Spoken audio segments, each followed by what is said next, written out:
মঞ্চ কাঁপানোর পর এবার বড় পর্দায় আসছে উইলিয়াম শেক্সপিয়ারের অথেলো গল্পের অবলম্বনে অথৈ। বৃহস্পতিবার প্রকাশ্যে এলো ছবির ট্রেলার। পরিচালক হিসেবে এই ছবির মাধ্যমেই আত্মপ্রকাশ করছেন অর্ণব মুখোপাধ্যায়।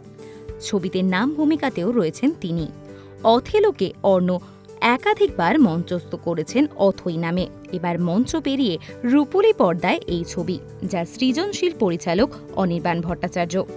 অথৈ সাজানো ভিনসোরা নামের এক কাল্পনিক জায়গার প্রেক্ষাপটে চিরকাল হারতে থাকা ভিনসোরাবাসীকে ট্রেলারের শুরুতেই প্রশ্নের মুখে ফেলেছেন অনির্বাণ। গোগোর কথায় অথৈর মনোবল টলমল।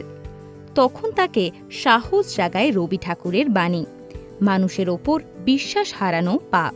মুখ আর মুখোশের আড়ালের আসল সত্যি কি, সেই উত্তরই খুঁজবে অথৈ কুমার লোধা। বিশ্বাস অবিশ্বাসের দ্বন্দ্বই এই ছবির মূল উপজীব। অথৈয়ের ট্রেলারে সবচেয়ে বড় চমক দিতিপ্রিয়া রায়। হ্যাঁ, এই ছবিতে থাকছেন তিনিও। ট্রেলারের কয়েক ঝলকে দেখা মিলেছে তার। অথেলোর ডেসটিমোনার চরিত্রে এই ছবিতে রয়েছে সোহিনী, চরিত্রের নাম দিয়ামোনা। জানা যাচ্ছে বিয়াঙ্গা আশ্রিতার চরিত্রে দেখা যাবে দিতিপ্রিয়াকে, অর্থাৎ মুকুলের ভূমিকায় অর্পণের প্রেমিকার চরিত্রে দেখা যাবে তাকে। এক ঝলক একটি গানে দেখা গেছে পূজা বন্দ্যোপাধ্যায়কেও। নিজের বিশ্বস্ত মুকুলের সঙ্গে স্ত্রীর পরকীয়ার বীজ অথৈর মনে ঢুকিয়ে দেবে গোগো।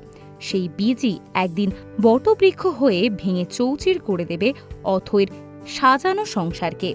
অথৈর অন্তরের পোষ্যকে জাগিয়ে তুলে এক অদ্ভুত সুখ গোগোর অন্তরে। কিন্তু কেন, সেই উত্তরই মিলবে এই ছবিতে। এরকমই আরও অনেক ভিডিও দেখতে নজর রাখুন আমাদের চ্যানেলে। পাশে থাকা বেল আইকনটি ক্লিক করতে ভুলবেন না।